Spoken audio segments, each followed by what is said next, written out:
കൃഷിവെള്ളത്തെ കൊള്ളയടിച്ച, കുടിവെള്ളത്തെ കൊള്ളയടിച്ച, മണ്ണും ജലവും മലിനമാക്കിയ cocoa കോളയെ സൃഷ്ടിക്കൂ. Cocoa കോളയെ സൃഷ്ടിക്കൂ. ഇരകൾക്ക് നഷ്ടപരിഹാരം കൊടുക്കൂ. ഇരകൾക്ക് നഷ്ടപരിഹാരം കൊടുക്കൂ.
പണ്ടൊക്കെ പുഴവെള്ളം പറഞ്ഞാൽ കൃഷിവെള്ളമാണ്, ഇപ്പം ഇത് കുടിവെള്ളമാണ്. ഇപ്പോൾ ഗുരുവായൂർ ക്ഷേത്രത്തിൽ പോയി ക്ഷേത്രത്തിലുള്ള ഒരു പൈപ്പിൽ വെള്ളം തിരികിയാൽ ആ വരുന്നത് ഭാരതപ്പുഴയുടെ വെള്ളമാണ്. പാവരട്ടി പദ്ധതി പറയും 1 കിലോ നെല്ലുണ്ടാക്കാൻ 8000 ലിറ്റർ വെള്ളം വേണം എന്നുള്ള ഒരു ശാസ്ത്രീയമായ കണക്കുണ്ട്. 1 കിലോ നെല്ല് ഉൽപ്പാദിപ്പിക്കാൻ 8000 ലിറ്റേഴ്സ് വാട്ടർ, 8000 ലിറ്റർ വെള്ളം വേണം. അതുപോലെ 1 കിലോ ചന്ദനമുട്ടി സാൻഡൽവുഡ് ബോയിലറിലിട്ട് ബോയിലാക്കി ഓയിലാക്കി പെർഫ്യൂമാക്കാൻ 12000 ലിറ്റർ വെള്ളം വേണം. ഇപ്പോൾ കഴിഞ്ഞ വർഷം വരെ തെക്കേ ഇന്ത്യയിൽ ഏറ്റവും ചൂട് കൂടിയ സ്ഥലം പാലക്കാടായിരുന്നു. ഈ വർഷം ഇന്ത്യയിൽ തന്നെ ഏറ്റവും കൂടുതൽ ചൂട് കൂടിയ സ്ഥലം പാലക്കാട് തന്നെ രേഖപ്പെടുത്തി. അങ്ങനെ ഹിറ്റ്ലറെ കൊണ്ടുപോലും ബാൻ ചെയ്യാൻ സാധ്യപ്പെടാത്ത ഒരു സാധനം ബാൻ ചെയ്യപ്പെട്ടത്, ഇല്ലാതാക്കപ്പെട്ടത് 2 സ്ഥലത്താണ്. ഒന്ന് തമിഴ് സിനിമാ നടൻ വിജയ് അഭിനയിച്ച കത്തി പറഞ്ഞ സിനിമയിലായിരുന്നു. പ്രത്യേകം പ്രായോഗികമായിട്ട് രക്തവും ചതയുമായ ആദിവാസി സമൂഹം പൊതുസമൂഹത്തിന് വേണ്ടി ഇറങ്ങിത്തിരിച്ച് ലോകമഹാ ശ്രദ്ധ നേടിയ ഒരു പോരാട്ടം നടത്തി കമ്പനി പൂട്ടിയത് പാലക്കാട് ചിറ്റൂർ പ്ലാച്ചിമടയിലാണ്.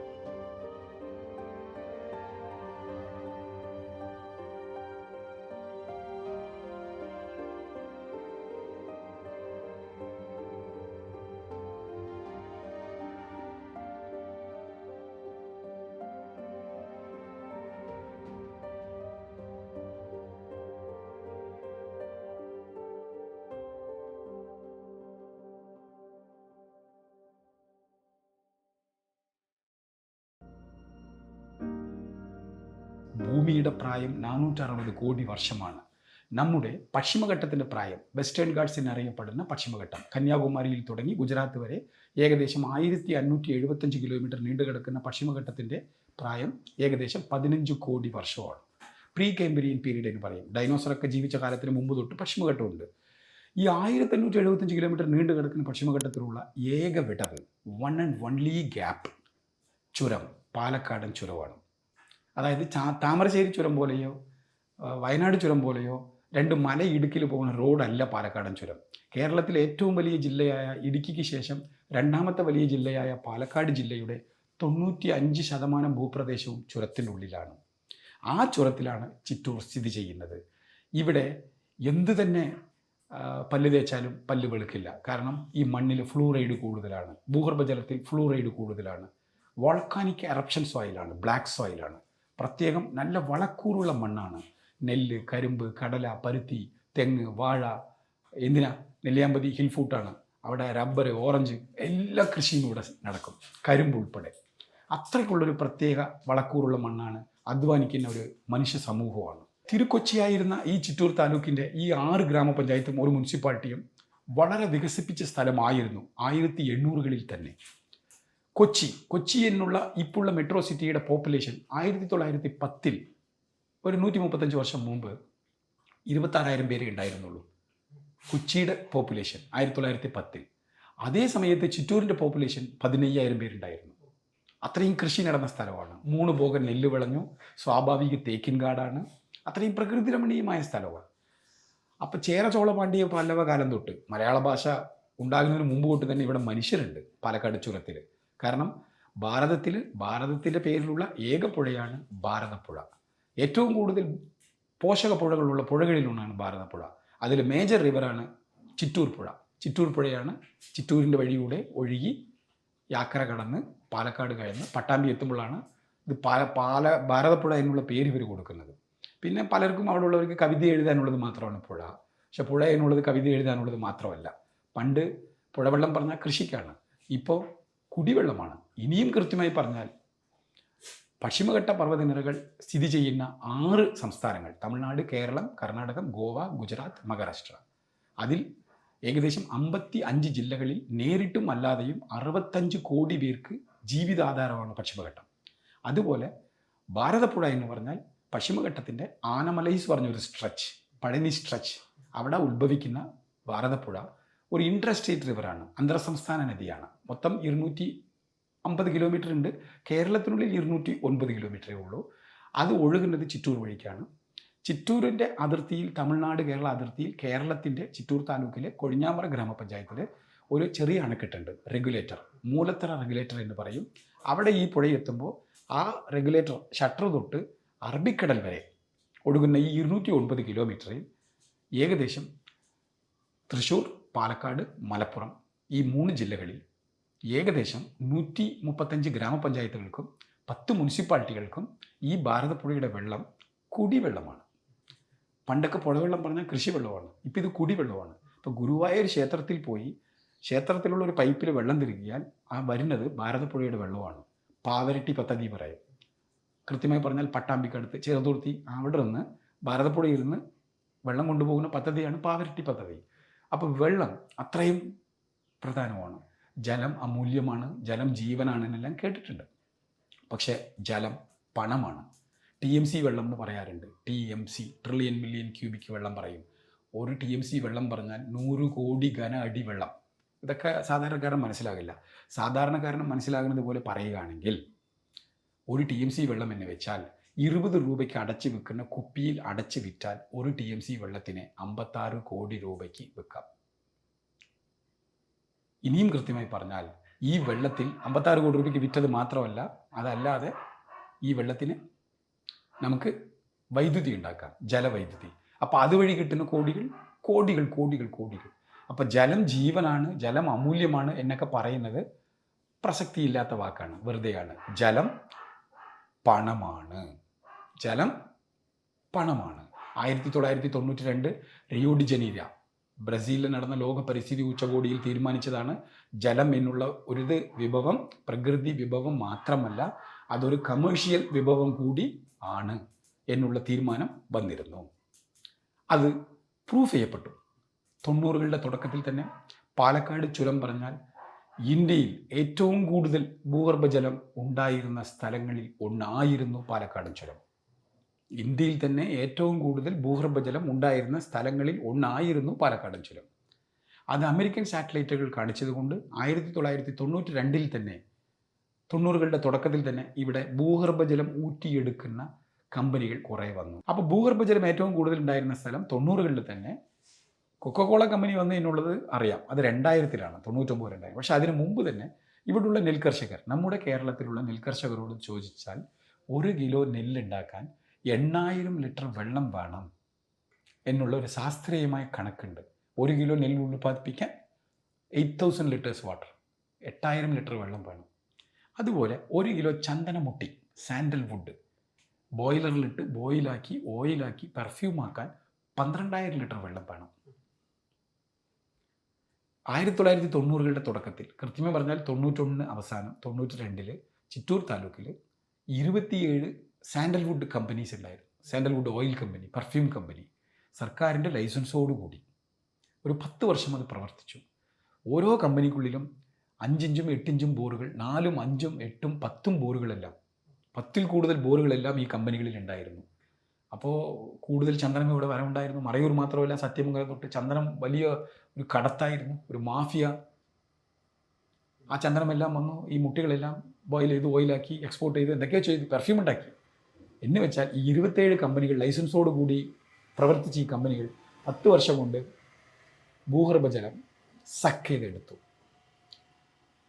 അത് നടന്നുകൊണ്ടിരിക്കുമ്പോൾ അതിൻ്റെ ക്ലൈമാക്സ് സമയം, ചന്ദന കമ്പനികളൊക്കെ ഓടി തീരാൻ പോകുന്ന സമയത്താണ് 99-ലാണ് കോക്കോകോള വരുന്നത്. അപ്പോൾ കോക്കോകോള മാത്രമല്ല, അതിൻ്റെ 100 ഇരട്ടി ഈ ചന്ദന കമ്പനികൾക്ക് വേണ്ടി ഭൂഗർഭജലം ഇവിടെ ഊറ്റിയെടുത്തിട്ടുണ്ട്.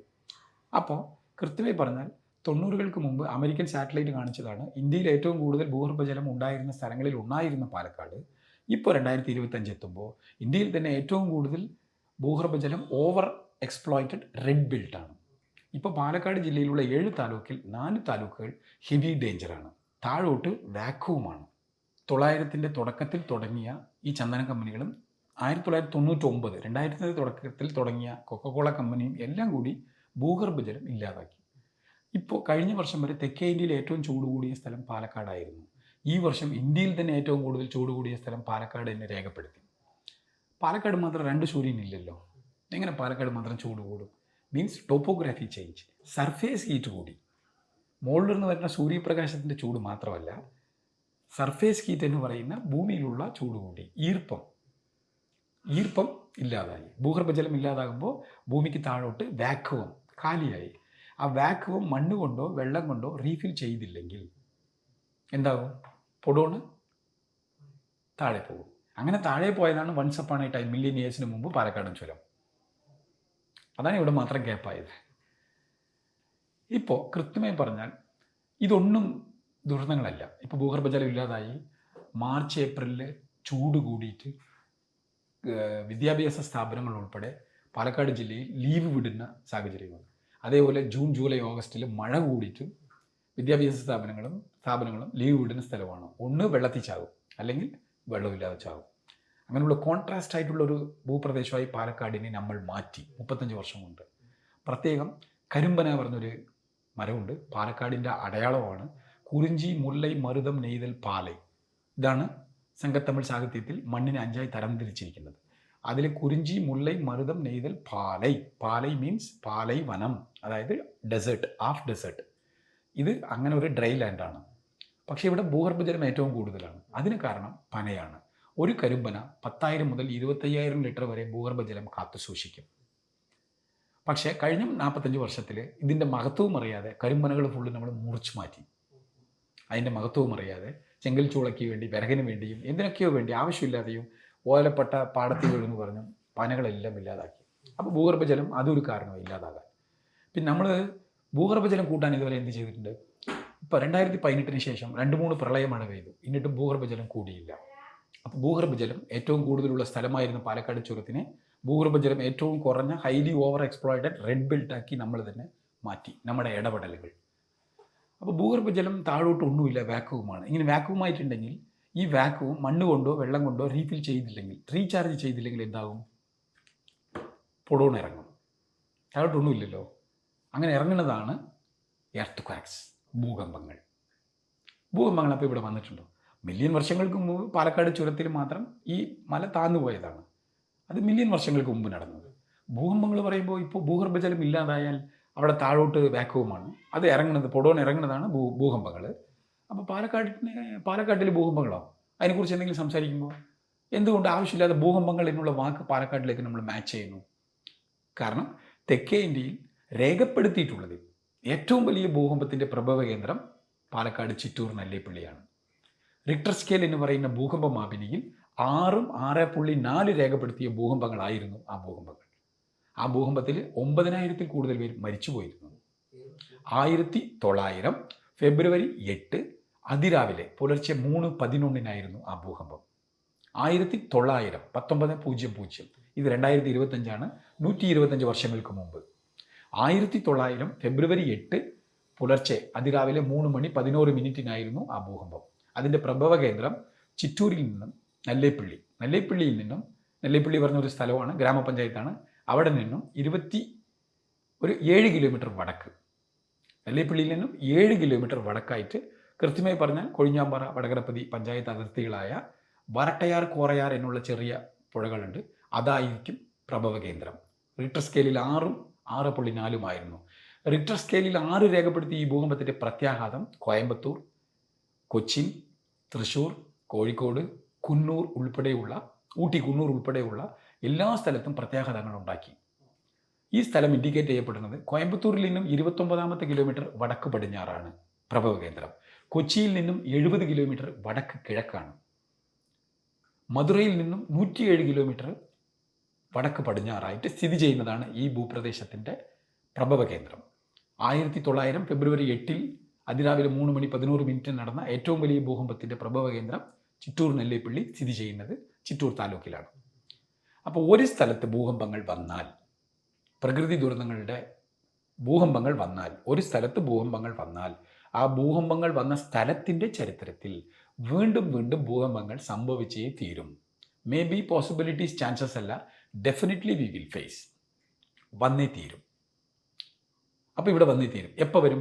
100 വർഷത്തിനുള്ളിൽ വന്നേ തീരും. ± 30 years. 30 വർഷം മുന്നിലോ പിന്നിലോ ആകാം. 70ാമത്തെ വർഷത്തിലും വരാം, 130ാമത്തെ വർഷത്തിലും വരാം. 1900 ഫെബ്രുവരി 8 അതിരാവിലെ 3:11 എന്ന് പറയുമ്പോൾ ഇപ്പോൾ 2025, 125 വർഷമായി. ഇനി 5 വർഷമാകുമ്പോൾ 130 വർഷം പൂർത്തിയാകും. എന്ന് വെച്ചാൽ നമ്മൾ ഇപ്പോൾ വലിയൊരു പ്രകൃതി ദുരന്തങ്ങൾ നേരിടാനുള്ള കാലഘട്ടത്തിലാണ് ജീവിച്ചു കൊണ്ടിരിക്കുന്നത്. ഒരു സംശയമില്ല. കഴിഞ്ഞ 10 വർഷമായിട്ട് 1.5, 1.8, 2.2, 2.8, 3.1, 3.1 റിക്ടർ സ്കെയിൽ അളവുകളിൽ, ഇങ്ങനെ വ്യത്യസ്തമായ അളവുകളിൽ നിരന്തരം ചലിച്ചുകൊണ്ടിരിക്കുകയാണ് ഈ ഭൂപ്രദേശം. ഇവിടെ തൃശ്ശൂർ ജില്ലയിൽ പീച്ചി ഡാമിൻ്റെ അടുത്താണ്, KFRIയിലാണ് ഇവിടെയുള്ള റിക്ടർ സ്കെയിൽ ഉള്ളത്. ഇനിയിപ്പോൾ പാലക്കാട് ജില്ലയിൽ 2 റിക്ടർ സ്കെയിൽ ഇൻസ്റ്റാൾ ചെയ്താൽ ചെറിയ ചെറിയ ട്രെമ്മറുകൾ പോലും നമുക്ക് കണ്ടെത്താൻ കഴിയും. കാരണം പെട്ടെന്നൊരു സുപ്രഭാതത്തിൽ റിക്ടർ സ്കെയിലിൽ 6 ഭൂകമ്പം സംഭവിച്ചു എന്ന് നമുക്കാണ് പെട്ടെന്നൊരു സുപ്രഭാതം. പ്രകൃതിക്ക് പെട്ടെന്നൊരു സുപ്രഭാതം പറയുന്നത് 6 മാസമാകാം, 5 വർഷമാകാം, 1 മാസമാകാം, 15 ദിവസമാകാം. അപ്പോൾ ഇപ്പോൾ നമ്മൾ we are in edge, travelling tremors, സഞ്ചരിക്കുന്ന ചലനങ്ങളെല്ലാം നമ്മളെ നയിക്കുന്നത് അതിലേക്കാണ്. പെട്ടെന്നൊരു സുപ്രഭാതത്തിൽ പ്രകൃതി ക്രമേണ സംഭവിച്ചുകൊണ്ടിരിക്കുന്നു. അപ്പോൾ അത്രയും ഒരു വലിയ ഒരു ദുരന്ത ഭൂമിയാക്കി മാറ്റിയതിൽ നമുക്ക് വലിയ പങ്കാളിത്തമുണ്ട്. കഴിഞ്ഞ 35 വർഷം കൊണ്ട് നശിപ്പിച്ചതാണ്. ഇത് ഒറ്റ സുപ്രഭാതം കൊണ്ട് റെഡിയാക്കാൻ കഴിയില്ല. അപ്പോൾ ഇത്രയും ഒരു വലിയൊരു ഈ വിഷയത്തിൽ ചെറിയ ചെറിയ പോരാട്ടങ്ങളും ചെറിയ ഇത് മനസ്സിലാക്കിയ ചെറിയ ആളുകളും കൂട്ടായ്മകളും ഇപ്പോൾ കുറേ സമരങ്ങൾ നടക്കുന്നുണ്ട്. 2ാം ലോക മഹായുദ്ധ സമയത്ത് അഡാൾഫ് ഹിറ്റ്ലറിന് എല്ലാവർക്കും അറിയാം. ഹിറ്റ്ലർക്ക് പോലും പറ്റാത്തൊരു കാര്യമായിരുന്നു. അപ്പോൾ ഹിറ്റ്ലർ കൊണ്ട് എല്ലാം ചെയ്യാൻ കഴിഞ്ഞു, എല്ലാവരെയും കൊണ്ടൊടുക്കി. ഹിറ്റ്ലർക്ക് ഏറ്റവും പ്രധാന കാര്യമായിരുന്നു കൊക്കക്കോളയെ ബാൻ ചെയ്യൽ. കാരണം കൊക്കക്കോള അമേരിക്കൻ പ്രോഡക്റ്റാണ്, ഹിറ്റ്ലർ ജർമ്മനിയാണ്, ഹിറ്റ്ലർക്ക് ഇഷ്ടമല്ല. പക്ഷേ കൊക്കക്കോളയെ ബാൻ ചെയ്യാൻ ഹിറ്റ്ലറെ കൊണ്ട് കഴിഞ്ഞില്ല. കാരണം ജർമ്മൻ സോൾജേഴ്സിന് കൂടുതൽ ഇഷ്ടപ്പെട്ട ബാനുമായിരുന്നത്. അങ്ങനെ ഹിറ്റ്ലറെ കൊണ്ടുപോലും ബാൻ ചെയ്യാൻ സാധ്യപ്പെടാത്ത ഒരു സാധനം ബാൻ ചെയ്യപ്പെട്ടത്, ഇല്ലാതാക്കപ്പെട്ടത് 2 സ്ഥലത്താണ്. ഒന്ന് തമിഴ് സിനിമാ നടൻ വിജയ് അഭിനയിച്ച കത്തി പറഞ്ഞ സിനിമയിലായിരുന്നു. പ്രത്യേകം പ്രായോഗികമായിട്ട് രക്തവും ചതയുമായ ആദിവാസി സമൂഹം പൊതുസമൂഹത്തിന് വേണ്ടി ഇറങ്ങിത്തിരിച്ച് ലോകമഹ ശ്രദ്ധ നേടിയ ഒരു പോരാട്ടം നടത്തി കമ്പനി പൂട്ടിയത് പാലക്കാട് ചിറ്റൂർ പ്ലാച്ചിമടയിലാണ്. അത് ചെറിയ വിഷയമല്ല. ഭൂമിയിൽ ഇപ്പോൾ ഉള്ള 195 രാജ്യങ്ങളിൽ ഏകദേശം 125 രാജ്യങ്ങളിലുള്ള ആളുകളും പ്ലാച്ചിമടയിലെത്തി. ഭൂഗർഭജലം ഇല്ലാതായാൽ എന്താകുമെന്ന ശാസ്ത്രീയ വശങ്ങളൊന്നും ആ ആദിവാസി കുടുംബങ്ങൾക്ക് അറിഞ്ഞില്ലെങ്കിലും, ഇത് പറയാൻ കാരണം ആദിവാസികൾക്ക് ഒരു പ്രശ്നം എന്ന് വെച്ചാൽ പൊതുസമൂഹത്തിലുള്ള ആദിവാസികളല്ലാത്തവർ പറയുന്ന ഒരു വാചകമുണ്ട്, അത് ആദിവാസികളുടെ പ്രശ്നം പറയും. പക്ഷേ ആ പൊതുസമൂഹത്തിൻ്റെ പല പ്രശ്നങ്ങളിലും ആദിവാസികൾ ഇടപെടാറുണ്ട്. അതിൻ്റെ ഒരു വലിയ ഉദാഹരണമാണ് പ്ലാച്ചിമട. പ്ലാച്ചിമടയിൽ സമരം തുടങ്ങിയത് 18 ആദിവാസി കുടുംബങ്ങളാണ്. അതിൻ്റെ ഭവിഷ്യത്ത് മനസ്സിലാക്കി. പക്ഷേ ആ ഭൂഗർഭജലം ഇല്ലാതായാൽ അത് ആദിവാസികൾക്ക് മാത്രമല്ല പ്രശ്നം. അങ്ങനെ പൊതുസമൂഹത്തിൻ്റെ പ്രശ്നം പരിഹരിക്കാൻ ഇറങ്ങിത്തിരിച്ചവരാണവർ. ഇപ്പോഴും കഴിഞ്ഞ 25 വർഷത്തിൽ കേരളീയർ പ്രതികരണശേഷിയുള്ളവരാണ്. എന്നൊക്കെ വെറുതെ പറയും. വിജയിച്ച ഏക സമരം പ്ലാച്ചിമട കൊക്കക്കോള സമരമാണ്. അതിൻ്റെ ചുക്കാൻ പിടിച്ച നായകി, പോരാട്ട നായകി, തലവി പറഞ്ഞ മൈലമ്മയുടെ ഒരു തീരുമാനം ഉണ്ടായിരുന്നു, കമ്പനി പൂട്ടണം. അത്രേ നമ്മുടെ സമരത്തിൻ്റെ എയിമുള്ളൂ. അതിനുശേഷം നഷ്ടീട് ചോദിക്കലും കിട്ടണ്ട, അതുകൊണ്ട് നമ്മൾ എക്സ്പെക്റ്റ് ചെയ്യുന്നില്ല, അത് സാധ്യമാണോ എന്ന് അറിയില്ല. അതവർ ചെയ്തു, അതോട് കഴിഞ്ഞു. പിന്നെ ഇപ്പോഴും 216 കോടി നഷ്ടീട് തരാൻ കമ്മിറ്റി ആലോചിച്ച് കണ്ടെത്തിയിട്ടുണ്ട്, ആ പൈസ കൊടുക്കും എന്നൊക്കെ പറഞ്ഞ് നടക്കുന്നത് തെറ്റുകൾ പറയുന്നില്ല. അതാണ് സെക്കൻഡ് പാർട്ടാണ് ആ സമരത്തിൻ്റെ. ഫസ്റ്റ് പാർട്ട് നോക്കം, ഇത്രയും നശിപ്പിച്ച ഈ കമ്പനി ഇനി നശിപ്പിക്കാൻ പാടില്ല, അത് നിർത്തണം, അത് പൂട്ടണം എന്നുള്ള ഒരു ഒറ്റ 1 ലൈൻ മോട്ടോയിലാണ് ഈ സമരം തുടങ്ങിയത്. അതവർ വിജയിപ്പിച്ചു.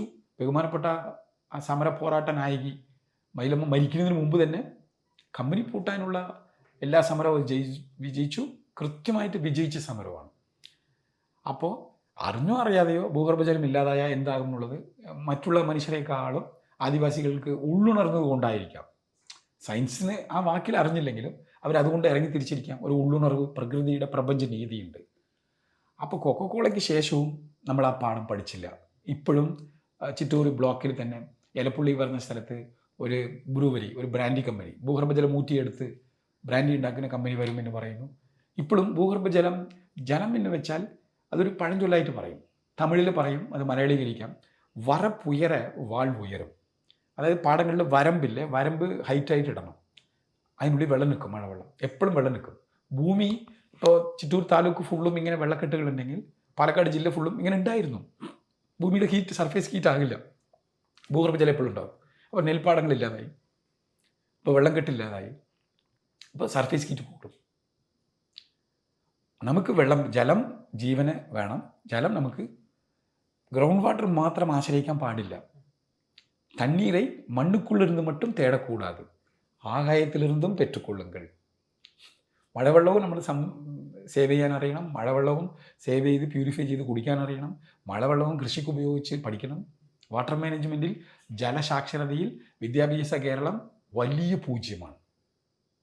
കാരണം 20 വർഷങ്ങൾക്ക് മുമ്പ് ഒരു ശാസ്ത്രജ്ഞൻ തൃശ്ശൂരിലൊരു സമ്മേളനമായിരുന്നു, ഞങ്ങളൊക്കെ കോളേജ് സമയത്ത് സ്കൂൾ സമയത്ത് അവിടെ പോയപ്പോൾ ജലത്തെക്കുറിച്ചുള്ള സെമിനാറായിരുന്നു, കഴിഞ്ഞു. അപ്പോൾ നമ്മുടെ മലയാളിയായിട്ടുള്ള ഒരു ശാസ്ത്രജ്ഞൻ ലോകം ഫുള്ളും ചുറ്റിക്കറങ്ങിയ ആ വ്യക്തി പ്രസംഗിച്ചു. നല്ലൊരു പ്രസൻറ്റേഷനായിരുന്നു. ഇന്നൊരു 20 വർഷത്തിനുള്ളിൽ നമ്മുടെ വിദ്യാഭ്യാസ കേരളത്തിലും കുപ്പിവെള്ളം കുടിക്കേണ്ട ഗതികേട് വരുമെന്ന് പറഞ്ഞു, സാഹചര്യം വരും പറഞ്ഞു. അപ്പോൾ അദ്ദേഹം പ്രസംഗിച്ചിറങ്ങിയതും താഴോട്ടുള്ള കേരളത്തിൽ തന്നെയുള്ള വിദഗ്ധരും എക്സ്പേർട്ടുകളും ബുദ്ധിജീവികളും അയാളിനെ ചീത്ത പറഞ്ഞു. നിങ്ങൾക്ക് നമ്മുടെ കേരളത്തെക്കുറിച്ച് എന്തറിയും, നിങ്ങൾ കുറച്ച് പുറത്ത് നടന്നതുകൊണ്ട് കേരളത്തെക്കുറിച്ച് നിങ്ങൾക്ക് അറിയാതായി. 44 പുഴകളുള്ള കേരളത്തിൽ കുപ്പിവെള്ളം കുടിക്കേണ്ട ഗതികേട് ഒരു കേരളീയനും വരില്ല പറഞ്ഞു. ഇപ്പം നമ്മൾ എന്ത് ചെയ്യുന്നു? ഇപ്പം നമ്മൾ കുപ്പിവെള്ളം മാത്രമല്ലേ കുടിക്കുന്നത്? അത്രയും കൃത്യമായിട്ടുള്ള ദീർഘവീക്ഷണം, അതാണ് വിദ്യാഭ്യാസം, അതാണ് പുരോഗമനം. അതായത് ഇന്നും കറക്റ്റായിട്ട് പറഞ്ഞാൽ pH വാല്യൂ 7 ആണെങ്കിൽ ആ കുടിക്കാൻ യോഗ്യതയുള്ള വെള്ളമാണ്. pH value 7. ഇപ്പം കേരളത്തിലുള്ള 100ൽ 99.9999% വെള്ളത്തിലും pH വാല്യൂ 7 ഇല്ല. ശരി, 6 ഉണ്ടോ? ഒന്നും വേണ്ട. pH വാല്യൂ 7 വേണ്ട, 6 വേണ്ട. പക്ഷേ കേരളത്തിലുള്ള ഭൂഗർഭജലത്തിലുള്ള വെള്ളത്തിൽ 100ൽ 100% വെള്ളത്തിലും കോളിഫാം ബാക്ടീരിയ, കക്കൂസ് മാലിന്യത്തിൻ്റെ അളവ് കുറച്ചെങ്കിലും ഉള്ള വെള്ളമാണ് ഇപ്പോൾ നമ്മൾ കുടിക്കുന്നത്. കക്കൂസ് മാലിന്യത്തിൻ്റെ അളവ്, കോളിഫാം ബാക്ടീരിയയുടെ അംശമില്ലാത്ത ഭൂഗർഭജലം കേരളത്തിലില്ല. ഭൂഗർഭജലത്തെയും നമ്മൾ മലിനമാക്കി. അപ്പം കൃത്യമായി പറഞ്ഞാൽ ഇത്രയും ജലം എന്ന് പറയുന്ന, നമുക്ക് തോടും പുഴയും എല്ലാം മാലിന്യം ഇടാനുള്ളതാണ്. ജലം പൈസ കൊടുത്താൽ കിട്ടും, ഇങ്ങനെയൊക്കെയാണ്. പക്ഷെ ഇത്രയും ടെക്നോളജി വളർന്നു, science and technology, 3G 4G 5G ആണ്. ഇൻ്റർനെറ്റിൽ 1 ലിറ്റർ വെള്ളം ഡൗൺലോഡ് ചെയ്യാൻ പറ്റില്ല, 1 കിലോ അരി ഡൗൺലോഡ് ചെയ്യാൻ പറ്റില്ല. ഇതിന് പഠന റിപ്പോർട്ടുകളുടെ ആവശ്യമില്ല. ജിയോ സർക്കാർ ഉത്തരവിറക്കണ്ട, സാമാന്യ അറിവാണ്. അതില്ലാതായി. കാരണം ജലസാക്ഷരത നമുക്കില്ല. മദ്യപാനി വളരെ മോശപ്പെട്ടവനാണ്, നമ്മൾ അങ്ങനെയാണ് ചിത്രീകരിക്കുന്നത്, ശരിയാണ്. അൺലിമിറ്റഡ് മിസ്യൂസിൻ്റെ ഉസ്താദുകളാണ്. അവർക്ക് പോലും അവർ എത്ര മദ്യപിക്കാൻ കഴിയുമെന്ന് അവരുടെ കപ്പാസിറ്റി പറയാറുണ്ട് പലരും. പല മദ്യപാനികളും അവരുടെ കപ്പാസിറ്റി ഇത്രയേ ഉള്ളൂ. പക്ഷേ മദ്യപാനികളല്ല, മാന്യന്മാരാണ്, പൊതുസമൂഹത്തിൻ്റെ വളരെ വളർച്ചയ്ക്ക് അധ്വാനിക്കുന്നവരാണ് എന്ന് പറയുന്ന ബാക്കിയുള്ളവരെല്ലാം ഒരു ദിവസം ഒരു കുടുംബത്തിൽ, ഉദാഹരണത്തിന് ഒരു കുടുംബത്തിന് 7 പേരുണ്ട്. 7 പേർക്ക് കുടിക്കാനും കുളിക്കാനും മറ്റുള്ള അത്യാവശ്യങ്ങൾക്ക് ചേർന്ന് ഒരാൾക്ക് 75 ലിറ്റർ വേണം. അതുപോലെ 7 പേർക്കും 7 × 75 ഒരു 550 ലിറ്റർ വേണം. ഞങ്ങളുടെ കുടുംബത്തിന് ഒരു ദിവസം 550 ലിറ്റർ വെള്ളം വേണം എന്ന് വ്യക്തതയുള്ള എത്ര പേര് ഇവിടെ ഉണ്ട്? അതാണ് ജലസാക്ഷരത. ആ പൈസ കൊടുത്ത, പഞ്ചായത്തിന് പൈസ കൊടുത്ത, മുനിസിപ്പാലിറ്റിക്ക് പൈസ കിട്ടിയ വെള്ളം വരുമല്ലോ? വരില്ല. അപ്പം ജലസാക്ഷരത, ജലത്തെ മിസ്യൂസ് ചെയ്യുന്നതിലും ജലത്തിനെ മലിനീകരിക്കുന്നതിലും നമ്മൾ ഉസ്താദുകളാണ്. അപ്പോൾ 44 പുഴകളുള്ള കേരളത്തിൽ കുപ്പിവെള്ളം കുടിക്കേണ്ട ഗതികേട് വരും അപ്പോൾ പറഞ്ഞപ്പോൾ വിശ്വസിക്കാത്തവർ ഇപ്പം അതിനെക്കുറിച്ച് പറയുന്നേ ഇല്ല. നമ്മുടെ കുറ്റമാണ്, നമ്മുടെ തെറ്റാണ്, നമ്മുടെ വീഴ്ച മറച്ചു വെക്കണം. കുപ്പിവെള്ളം തന്നെ കുടിച്ചുകൊണ്ടിരിക്കണം. അതായത് ഭൂകമ്പങ്ങൾ വരുന്നതിന് മുമ്പ് പ്രവചിക്കൽ എന്നുള്ള വാക്കുണ്ട്, പ്രിഡിക്ഷൻ. ആ വാക്ക് ഒരിക്കലും ഉപയോഗിക്കരുത്. ഭൂകമ്പങ്ങൾക്ക് മാത്രമല്ല, ഏത് പ്രകൃതി ദുരന്തങ്ങൾക്കും പ്രിഡിക്ഷൻ എന്നുള്ള വാക്ക് ഉപയോഗിക്കരുത്. വാണിംഗ് ആണ് പറയേണ്ട വാക്ക്. കാരണം ഇത് ജ്യോതിഷം അറിയാത്തവർ ജ്യോതിഷം പറയുന്നത് പോലെ പ്രിഡിക്ഷൻ, പ്രവചിക്കലല്ല. പ്രകൃതിയിൽ ഇത് നടക്കും നടക്കില്ല എന്ന് പറയാൻ ആ പ്രവചിക്കൽ വാക്കല്ല. ഇത് may be possibilities, chances, definitely we will face ആണ് ഇവിടെ വരാൻ പോകുന്ന ഭൂകമ്പം. അത് സർക്കാർ ജിയോ ആക്കി. അപ്പോൾ ഭൂകമ്പങ്ങൾ വരുന്നതിന് മുമ്പ് എന്തൊക്കെ ചെയ്യണം? അപ്പോൾ അത്യാവശ്യം ഒരു നിലയ്ക്ക് കൂടുതൽ കെട്ടിടങ്ങൾ കെട്ടാൻ പാടില്ല, താമസിക്കാനുള്ള കെട്ടിടങ്ങൾ, വീടുകൾ. പിന്നെ പട്ടി പൂച്ച എന്തെങ്കിലുമൊക്കെ വളർത്തുക. അവയ്ക്കൊക്കെ 10 മിനിറ്റ് മുമ്പേ അറിയും. സുനാമി ഇപ്പോൾ വയനാട് പോലും പട്ടിയും പൂച്ചയൊക്കെ താരങ്ങളാണ്. ഇന്ത്യൻ ആർമിയും പോലീസും ജനങ്ങളെല്ലാം സേവനം ചെയ്തിട്ടും പലരെയും കണ്ടെത്തിയത് പട്ടിയും പൂച്ചയായിരുന്നു. കാരണം അവകൾക്കറിയാം പ്രകൃതിയിൽ എന്ത് സംഭവിക്കുന്നു എന്നുള്ളത് മനുഷ്യനൊഴികെ സകല ജീവികൾക്കും ഉണരാൻ കഴിയും. നമ്മളാണ് ചെരുപ്പിട്ടിട്ട് മണ്ണിൽ കാല് പടുകയില്ല. മണ്ണ് നമുക്ക് അഴുക്കാണ്, മണ്ണ് അഴുക്കല്ല.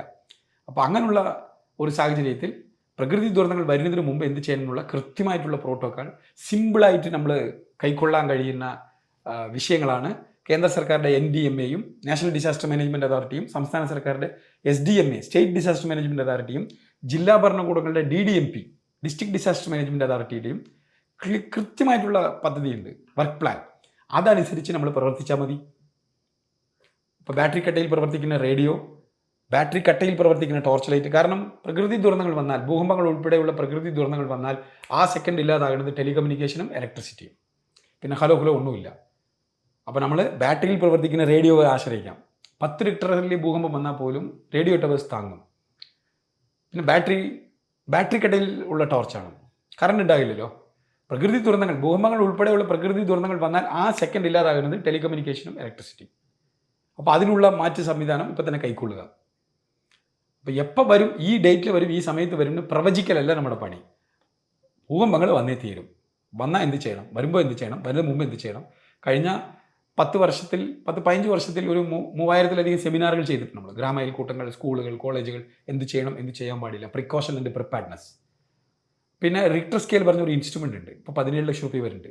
3-in-1 മെഷീനാണ് അത്. ഡീകോഡിങ് ദി ഡിസാസ്റ്റർ എന്ന് പറയും. ദുരന്തങ്ങൾക്ക് മുമ്പുള്ള കണ്ടെത്തൽ, ഡീകോഡ് ചെയ്യൽ, ഡിസാസ്റ്റർ ഡീകോഡ് ചെയ്യാനുള്ള മെത്തേഡാണ്. ഏർലി വാർണിംഗ് സിസ്റ്റം എന്നാണ്. ഭൂകമ്പങ്ങൾ വരുന്ന ഒരു ഉരുൾപൊട്ടലൊക്കെ വരുന്ന ഒരു 10 മിനിറ്റ് മുമ്പ് റീഡ് ചെയ്യും, കാണിക്കും. ദുരന്ത സമയത്ത് റിക്ടർ സ്കെയിൽ, സെയ്സ്മോഗ്രാഫി എത്ര റിക്ടറിന് കാണിക്കും, സൈറൻ അടിക്കും. 3-in-1 മെഷീൻ ഒരു 17 ലക്ഷം രൂപ വരുന്നുണ്ട്. അതൊരു 2 മെഷീൻ ജില്ലക്കുള്ളിൽ വെക്കണം. വയനാട് കൊണ്ട് വെക്കണം, ഇടുക്കി കൊണ്ട് വെക്കണം. കാരണം ഇതിൽ 1.5 റിക്ടറിൽ ഭൂകമ്പം വന്നു, വലിയ പ്രശ്നമില്ല. 1.2 പറഞ്ഞാൽ നമ്മൾ ഫീൽ ചെയ്യുക പോലും ഇല്ല, അത്രയും ചെറുതാണ്. പെട്ടെന്നൊരു സുപ്രഭാതത്തിൽ 6 റിക്ടറിൽ ഭൂകമ്പം വന്നു എന്ന് പറയുന്നത് ഹ്യൂമൻ എററാണ്. പ്രകൃതിക്ക് പെട്ടെന്നൊരു സുപ്രഭാതം പറഞ്ഞാൽ 15 ദിവസമായിരിക്കാം, 10 ദിവസമായിരിക്കാം. അപ്പോൾ ഇവിടെ ഭൂകമ്പം വരുന്നതിന് മുമ്പ് ഈ റിക്ടർ സ്കെയിൽ ഉണ്ടെങ്കിൽ റെഗുലർ ട്രെമർ 1.2, 1.5, 2. അത് റെഗുലർ വരും, അതൊക്കെ ചെറുതാണ്. 6 വരുന്നതിന് മുമ്പ് ഇങ്ങനെയുള്ള റെഗുലർ ട്രെമർ ഉണ്ടാകും. അപ്പോൾ ഈ റീഡിങ്സ് ഒക്കെ വെച്ചിട്ട് നമുക്ക് റീഡിങ്ങിൽ ഇത് കൂടുമല്ലോ, 3 3.25. അപ്പോൾ നമ്മൾ നയിക്കുന്നത് 6-ലേക്കാണ്. അപ്പോൾ അതെ വാണിംഗ്. അപ്പോൾ ആ വാണിംഗ് ഇങ്ങനെ റിക്ടർ സ്കെയിലുള്ള ഇൻസ്ട്രുമെൻറ്റുകൾ കുറേ സ്ഥലത്ത് ഇൻസ്റ്റാൾ ചെയ്യണം. ഒരു വലിയൊരു കർഷകൻ ഉണ്ടായിരുന്നു, പ്രകൃതി കർഷകനാണ്. അദ്ദേഹത്തിൻ്റെ പേര് നമ്മാൾവാർ എന്നാണ്. നമ്മാൾവാർ. അദ്ദേഹത്തിൻ്റെ വാക്കുകളാണ് വളരെ പ്രസക്തിയേറിയതാണ്. ഇപ്പോൾ ഒരു 2-3 വർഷം മുമ്പ് അദ്ദേഹം മരിച്ചു. അദ്ദേഹത്തിൻ്റെ നേറ്റീവ് ഈറോഡാണ്, തമിഴ്നാട്ടിലെ ഈറോഡ് പറഞ്ഞ ജില്ലയിലാണ്. കേരളത്തിൽ കൂടുതൽ സഞ്ചരിച്ചിട്ടുണ്ട്. സുഭാഷ് ഫലേക്കറുടെ കൃഷിയെക്കുറിച്ച് കേരളത്തിൽ കേൾക്കാറുണ്ടല്ലോ, അതുപോലെ നമ്മാൾവാരുടെ കൃഷി രീതിയാണ്. പ്രകൃതി കൃഷിയാണ്, ജൈവ കൃഷിയാണ്, ഓർഗാനിക്കാണ് എല്ലാം. അദ്ദേഹം പറയുന്ന 2-3 വാക്കുകൾ ഒരു പ്രധാനപ്പെട്ട വാക്കാണ് വരപ്പുയര വാൾവുയരും. ഈ കൃഷി സ്ഥലങ്ങളുള്ള വരമ്പ് ഹൈറ്റായിട്ടിട്ട് അത് തൊട്ടി പോലെ ആകും. ഓരോ പാടവും കുളമാണ്, വാട്ടർ ഷെഡാണ്. അങ്ങനെ വരപ്പ് ഉയർന്നാൽ വാൾക്കൈ ഉയരും, ആരോഗ്യമുണ്ടാകും, കാറ്റുണ്ടാകും, വെളിച്ചമുണ്ടാകും, വെള്ളക്കെട്ടുണ്ടെങ്കിൽ നനവുണ്ടാകും. അതില്ലെങ്കിൽ ഡ്രൈ ആയാൽ പ്രശ്നമാണ്. അതുപോലെ ഇന്നൊരു വാക്കാണ് തണ്ണീரை വാനത്തിലിരുന്ന് പെറ്റുകൊള്ളുங்கள், பூமியிலிருந்து மட்டும் எதிர்பார்த்து காத்திருக்காதீர்கள். பூமியிலிருந்து மட்டும் தண்ணீரை எதிர்பார்த்து காத்திருக்காதீர்கள், വാനത്തിലിരുന്നും പെറ്റുകൊള്ളുங்கள். അതായത് ഭൂഗർഭജലം ഊറ്റിയെടുക്കൽ പണി മാത്രം ചെയ്തുകൊണ്ടിരിക്കേണ്ട. വെള്ളം പറഞ്ഞാൽ ഭൂഗർഭജലമാണ്, ബോറും കിണറും മാത്രമാണ്. അതിന് മാത്രം ആശ്രയിക്കേണ്ട. വാനത്തിൽ മഴവെള്ളം നമ്മൾ സേവ് ചെയ്ത് അത് ഉപയോഗിച്ച് ശീലിക്കണം. കാരണം ഈ ഡെപ്പോസിറ്റ് ഏതെങ്കിലും ഒരു സമയത്ത് തീരും, ഭൂഗർഭജലം തീരും. നമ്മുടെ പ്രവർത്തനം അങ്ങനെയാണ്, നമ്മൾ നശിപ്പിച്ചു. അപ്പോൾ ഈ ബാലൻസ് ചെയ്യണമെങ്കിൽ ഇപ്പോൾ രണ്ടും യൂസ് ചെയ്താൽ ബാലൻസ് ആകുമെന്ന് അദ്ദേഹം പറഞ്ഞതാണ്. അപ്പോൾ അദ്ദേഹം പനയെക്കുറിച്ച് അദ്ദേഹമാണ് ആദ്യം കുറേ പറഞ്ഞ് മനസ്സിലാക്കി കൊടുത്തത് ജനങ്ങൾക്ക്.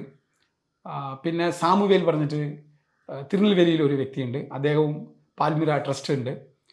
പിന്നെ ശിവഗംഗൈ, രാമേശ്വരത്തിൻ്റെ അടുത്ത് ശിവഗംഗയിലൊക്കെ പനയെക്കുറിച്ചുള്ള നഴ്സറികളും പന റിസർച്ച് സെൻ്ററൊക്കെ ഉണ്ട്. അപ്പോൾ ഗവൺമെൻറ് ഓഫ് തമിഴ്നാടാണ് പനയ്ക്ക് ആദ്യം മുൻകൈ എടുത്തത്. കാരണം തമിഴ്നാട്ടിലൊരു 25 കോടി പനയുണ്ടായിരുന്നതിനാണ് അവരിലൊരു ആധികാരികമായ കണക്കുണ്ടായിരുന്നു. ഇപ്പം അത്ര പനയില്ല. പന പറഞ്ഞാൽ പന ഒരു വലിയൊരു എക്കോണമിയാണ്, സാമ്പത്തിക ശേഷിയുള്ളതാണ്. പനയിലെല്ലാം ഹെവി വരുമാനം തരുന്ന ഒരു സാധനമാണ്. പനം കരിപ്പെട്ടി തൊട്ട് അബ്രോഡിൽ എക്സ്പോർട്ട് ചെയ്യുന്ന ഒരു സാധനമാണ്. പനയുടെ ഓല തൊട്ട് ഒന്നും വേസ്റ്റ് അല്ല അതിൽ. പന മെറ്റീരിയൽ, പനയുടെ സാധനങ്ങൾ ഉണ്ടാക്കുന്ന സാധനങ്ങളൊക്കെ ഇൻ്റർനാഷണൽ മാർക്കറ്റാണ്. വിസ്മയമാണ് പനയെക്കുറിച്ച് ആലോചിക്കുമ്പോൾ. നമുക്ക് ആ പനയുടെ മഹത്വം അറിഞ്ഞില്ല. ഇതോടൊപ്പം കരിമ്പന മറ്റുള്ള മരങ്ങളെ പോലെയല്ല, കരിമ്പനയുടെ ആണി വേര് ഏകദേശം 25-30 മീറ്റർ ഉള്ളിൽ പോകും. അതായത് ചില്ലി വേരുകൾ. മറ്റുള്ള ഏത് മരത്തിനും ഇങ്ങനെയുള്ളൊരു സ്പെഷ്യലില്ല. ആണിവേരും പക്കവ ചില്ലി വേരുകളൊക്കെ. അത് ഭൂഗർഭജലം കാത്തു സൂക്ഷിക്കും. ഒരു കരിമ്പന 10,000 മുതൽ 25,000 ലിറ്റർ വരെ ഭൂഗർഭജലം കാത്തു സൂക്ഷിക്കും. അപ്പോൾ ഒരു നാട് ഫുള്ളും പനയാണെങ്കിൽ ഭൂമി എപ്പോഴും കുളിർന്ന് നിൽക്കും. ഒരു സിമ്പിളാണ്. അത് നമ്മുടെ മുന്നോറിന് അറിഞ്ഞു. ചേരച്ചോള പാണ്ഡ്യ പല്ലവന്മാരൊക്കെ അറിഞ്ഞു. പനമരങ്ങളും പൊതുവെ മുറിക്കാറില്ല. അപ്പോൾ അതുകൊണ്ട് ഇപ്പോൾ കരിമ്പന നടണം. കരിമ്പന നശിപ്പിച്ചത് കൊണ്ടാണ് ഈ സർഫേസ് ഹീറ്റ് കൂടിയത്. അപ്പോൾ 35 വർഷം കൊണ്ട് നമ്മൾ നശിപ്പിച്ചത് പെട്ടെന്നൊരു സുപ്രഭാതത്തിൽ നന്നാക്കാൻ കഴിയില്ല. അതേപോലെ ഒരു ലോങ് ടൈം പ്രോസസ്സിൽ നമ്മളൊരു 10 ലക്ഷം പന നടാനുള്ള തീരുമാനമാണ്. നമ്മുടെ 8ാം അറിവ് അസോസിയേഷൻ വഴിക്ക് തന്നെ ഇത് ചെയ്യുന്നു. ഇതിൽ കൃത്യമായി പറഞ്ഞാൽ ഒരു പന വിത്ത് നമ്മൾ പനമരത്തിൽ നിന്ന് എടുത്ത് കളക്ട് ചെയ്ത് വിത്തിനെ ചെറിയ ഗ്രോ ബാഗിലിട്ട് തയ്യാക്കാം. പക്ഷേ ഇത്രയും ലക്ഷം പനന്തൈ നമുക്ക് ഉണ്ടാക്കാൻ ബുദ്ധിമുട്ടാണ്. കോയമ്പത്തൂർ, പോത്തനൂർ, വെള്ളലൂർ, പേരൂർ, രാമേശ്വരം, ശിവഗംഗൈ, തിരുനെൽവേലി ഇവിടെയൊക്കെ പന നഴ്സറികളുണ്ട്. ഒരു വിത്ത് 5 രൂപ വരുന്നുണ്ട്, ഒരു പനവിത്ത്. അപ്പോൾ 10 ലക്ഷം പനവിത്ത് നടണമെങ്കിൽ 50 ലക്ഷം രൂപ ഉണ്ടെങ്കിൽ നടാം. പനവിത്ത് വാങ്ങിച്ച് വെക്കാം, നടണമല്ലോ. അപ്പോൾ ഇതിന് മാൻ പവർ വേണം. ഇപ്പോൾ സ്കൂൾ കോളേജുകളിലുള്ള NSS, national service scheme, SPC, student police cadet, എന്ത് രാഷ്ട്രീയമാകട്ടെ, എല്ലാവർക്കും രാഷ്ട്രീയമുണ്ട്, ജാതിയുണ്ട്, മതമുണ്ട്, എല്ലാം എന്തോ ആകട്ടെ, ആൾക്കൊരു 2 പന നടുക, കഴിഞ്ഞിട്ട് പിന്നെ ഒരു 5 പന നടുക, നട്ടുകൊണ്ടേയിരിക്കുക. ഇപ്പം നമ്മൾ അതിൻ്റെ ഒരു പരീക്ഷാർത്ഥമായിട്ട് 25,000 പന നട്ടു. ഒരു 1000 പന വന്നില്ല, മുളച്ചില്ല. ബാക്കി 24,000 പനയും മുളച്ചു. കാരണം ജൂൺ 5 തൈ നടുന്നത് പോലെയല്ല, ഇതിന് പരിപാലിക്കേണ്ട. ഒരു പനമ്പഴത്തിനുള്ളിൽ 3 കൊട്ടയുണ്ടാകും, വിരിച്ച അത് ആമക്കുഞ്ഞു പോലെ ഉണ്ടാകും. അത് കുഴിച്ചിട്ട് അതിന് മൂടി വെച്ചാൽ മതി. ഒരു മാസം കൊണ്ട് 2 ഇല വരും. പിന്നെ അത് പിടുങ്ങാൻ JCB വേണം. പനയുടെ അറിയാലോ, പന അറിയാലോ പനയുടെ. അപ്പം കരിമ്പന നമുക്ക് പറ്റിയതാണ്, മെയിൻറ്റെയിൻ ചെയ്യേണ്ടല്ലോ. നമ്മൾ പിന്നെ മെയിൻറ്റെയിൻ ചെയ്യില്ലല്ലോ. അപ്പം നമുക്ക് പറ്റിയത് കരിമ്പനയാണ്, നമ്മുടെ മണ്ണിന് പറ്റിയതും കരിമ്പനയാണ്. അപ്പോൾ ലോങ് ടൈം പ്രോസസ്സിൽ കഴിയുന്നത്രയ്ക്കും ജൂൺ 5 മാത്രമല്ല, കഴിയുന്നത്രയ്ക്കും ഏതേത് സമയത്ത് നമുക്ക് നടാൻ പറ്റുമോ ആ സമയത്തെല്ലാം കരിമ്പന നട്ടുകൊണ്ടേയിരിക്കാം. ചില സ്ഥലത്ത് പോസിബിൾ അല്ല. ആലപ്പുഴയിലൊക്കെ ബാക്ക് വാട്ടേഴ്സ് അല്ലേ, അവിടെ പന എവിടെ വേണമെങ്കിലും വരും. പന എല്ലാ സ്ഥലത്തും വരും. പക്ഷേ അവിടെ മാച്ച് ആകുവാനുള്ളത് അവരവർ കണ്ടത്. പാലക്കാട് ബെസ്റ്റാണ്, കാസർഗോഡ്, കണ്ണൂരൊക്കെ ബെസ്റ്റാണ്. ഭൂഗർഭജലം താഴ്ന്നു ഇല്ല, ഡേഞ്ചറാണ് എന്ന് ജില്ലാ ഭരണകൂടത്തിന് റിപ്പോർട്ടുള്ള എല്ലാ ജില്ലയിലും പനമരം വെക്കാൻ കഴിഞ്ഞ ജില്ലയിലൊക്കെ പനമരം വെക്കാം. അതിൽ എന്ത് ശരി. അപ്പോൾ കരിമ്പന എക്കോണമിയാണ്. കരിമ്പന കൊണ്ടുവരുന്ന ആ സാധനങ്ങൾ അത്രയും എക്സ്പോർട്ട് സാധനങ്ങളാണ് പനയിരുന്ന് വരുന്നത്. അപ്പം അത്രയും പനയാകുമ്പോൾ പനയൊരു എക്കോണമി ട്രീയാണ്, പന വഴിക്കുള്ള ഇൻഡസ്ട്രിയാണ്. അങ്ങനെ പോകേണ്ട ഒരു ചിറ്റൂർ ഇങ്ങനെ പോയി എന്നുള്ളത് നമുക്ക് സങ്കടമുണ്ട്.